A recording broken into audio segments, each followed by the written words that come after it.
Okay, so this is the next lesson on the business model canvas, and here we're talking about the channels that we reach our customers with.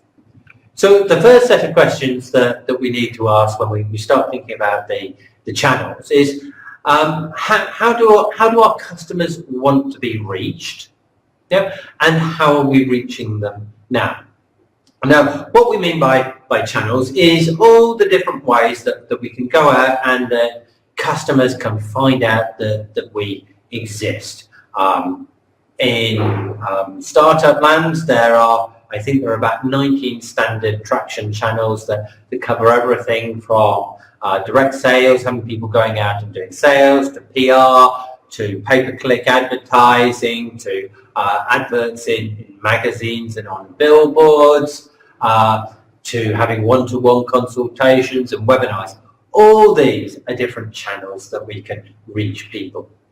And so now that you've gone through the exercise and you've identified your customers, yeah, one of the things that you need to do is start saying to yourself, okay, what is the best way to reach this group of customers?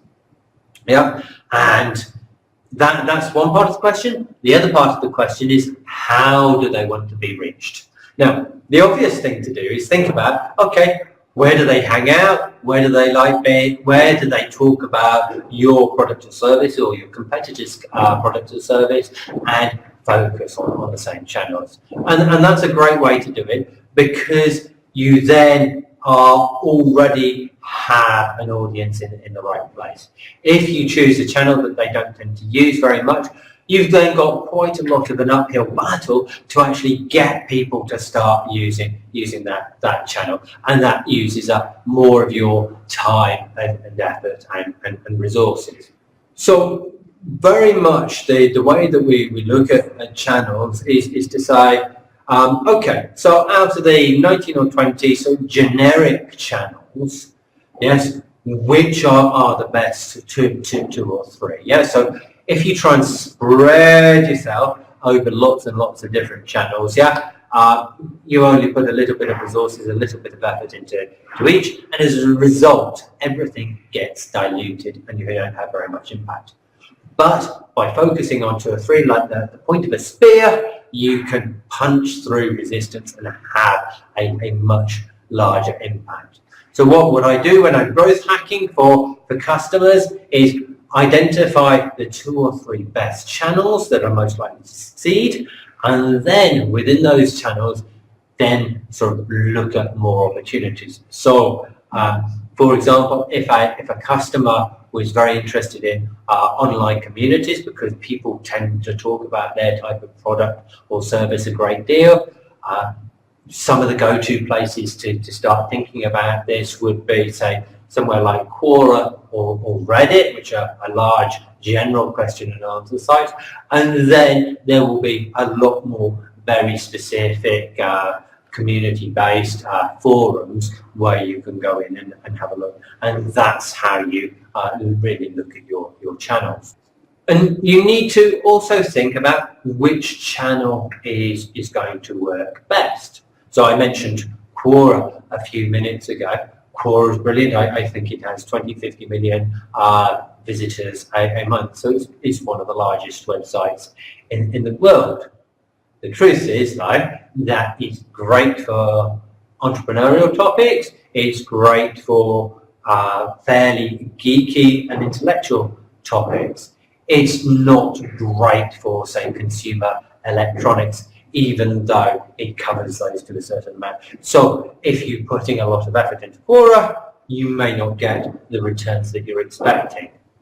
So always considering how much bang you're going to get for your buck from each channel is absolutely important. And some of the channels will just require too much capital investment for you to use to get off at the start.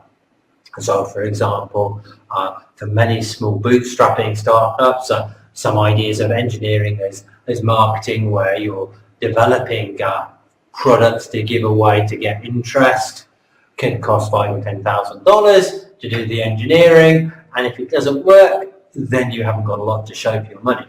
If you're someone like Unilever, it's a small part of your 30 or 40 million dollar launch budget, and therefore it's a lot more practical. So it's weighing up both the amount of time and money that you have to invest in the channel in order to make a difference. And often the most obvious things aren't the best channels to use. So for something like say PPC or SEO, if you're in a popular category, the competition to win the PPC auction is going to be so intense and the cost is going to be so expensive that you may not be able to make enough money. So you then need to think about, okay, which is going to be the best channel to use to sidestep the competition in my particular market, even though the channel itself is very effective. And then the other question is, how do we integrate the channels that we're using into the customer's routine? That's a little bit of a cumbersome way of saying, if it's not easy for the customer to use, they're not going to use it, and then they're not going to come and find you. So if you think about the different channels of marketing, think about, say, Cocoa Pops. My kids love Cocoa Pops, which is a type of cereal, lots of chocolate, lots of sugar in it, that they actually love for breakfast. Now, you could decide to run a PPC advertising, so every time people search for breakfast cereal on Google, Cocoa Pops comes up. The trouble is that I put down cereal on my shopping list, I then go to the supermarket, I make the buying decision in front of the display counter, pick up the cereal, go to the checkout. Seeing an advert on the computer, to say buy Cocoa Pops, doesn't fit into my normal buying routine. So it's probably a very low value unless you can find a way to get me to integrate that into my buying routine. A better way of doing it would be to say something, do you want to find a way, an advert saying, do you want to find a way to get your kids to really eat their breakfast quickly in the mornings? That clicks on to, takes you through to a Cocoa Pops page. They give you a coupon. You print out the coupon and you take that with you to the supermarket, and then, in front of the shelves with all the cereal on, you have a coupon for Cocoa Pops, and then you go and do it. So it's working out how to integrate the advertising that you're doing on the channel that you're reaching your customer with their routines and habits that are already in place. And a little hint, it's a lot easier to change the way that you do things than it is for you to change the way the customer does things. That's quite hard. So to quickly summarize where we are so far, channels are the way that we touch our customers, and they are the touch points. Many types of sales or marketing, we will need multiple touch points to engage with our customers. Many e-commerce sites, you need 20 or 30 touches to a customer before they will come and buy from you. In other people like Coke or car companies, often you have been touched thousands of times before you make the decision to go and buy that new Honda CR-V.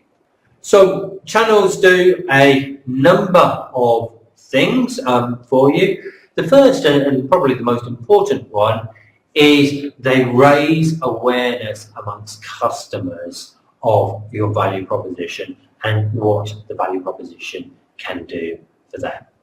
Customers don't know about you, they're not going to look for you. If they don't look for you, they're not going to buy from you. The second point is that it allows customers to evaluate the value proposition. So you're providing them with information on the option that they're considering, and that helps them to weigh whether your offering is better or worse than what the competition is offering, and whether it actually satisfies their needs and their requirements. With online businesses, your marketing channels will often enable the customer to physically buy the value proposition. Yeah, it acts as a means of delivery of the actual value itself. Even to a certain extent with cars, you can buy a car online, though that's not popular. You can buy shoes online. Zappos is incredibly popular. So it's a way of doing it. And finally, it's a way of delivering the after sales and the customer service that people require after they buy a product. So when we look at a channel, there are 5 phases that customers go through, and this is, broadly speaking, the buying process that the customer goes through as they consider whether to buy something or not. And your channels need to get involved in this. So the first phase is one of awareness. You need to create awareness amongst your customers or your potential customers that your product, your value proposition actually exists. The second phase is the evaluation phase, where they then start evaluating the competing benefits and disbenefits of different options. The third phase is the purchase phase, where they go out and they purchase it. And with a lot of internet sites, yes, the shopping cart is absolutely critical to the success of your business. This is followed by the actual process of delivery, and this is the fourth phase. And here, some companies have really focused on making their channel very, very effective. Lazada, a Southeast Asian home shopping, online shopping company, promises that it's easy as anything. You go onto the website, bang, bang, bang, and within a few hours, your products that you bought are delivered to your home without you even having to leave the home. That's them focusing very much on the delivery phase. And then the final phase that you need your channels to deliver is the service and the after support phase. So this is the focus on the channels. How to do it. First off, the first time that you go through this, stick to 2 or 3 channels. Yeah, you need to be specific enough that you're meaningful, but not too specific that you get lost in the detail. So a bad way of doing it would be to say, well, one of my channels is internet marketing. It's like, whoa, that's too broad. You really haven't thought about where on the internet your customers hang out or what your customers really want. You haven't thought about how to engage them. On the other hand, if you're saying that your marketing channel is to post an article on the Fisherman's Weekly forum for fly fishing once a week, that's a little bit specific, because there are a number of other fora that would work just as well, and you can aggregate all those different forums together so that you're posting or doing something for all of them. So it's very much thinking about, okay, what channels are going to give me the best likelihood of success and are going to change consumers' behavior so they start getting more awareness about me or coming to my website and buying from me. Yeah. So first of all, get some ideas, and then on a separate piece of paper, start drilling down into those, and do a thought exercise about which is going to be the most cost effective for you and how well that's going to work. So this has been a lesson on the channels that you use to go out and reach your customers. go out, add this onto your business model canvas, think a little bit more about it. Ask me any questions in the comments below, and do let us see your business model canvases and how you're getting on.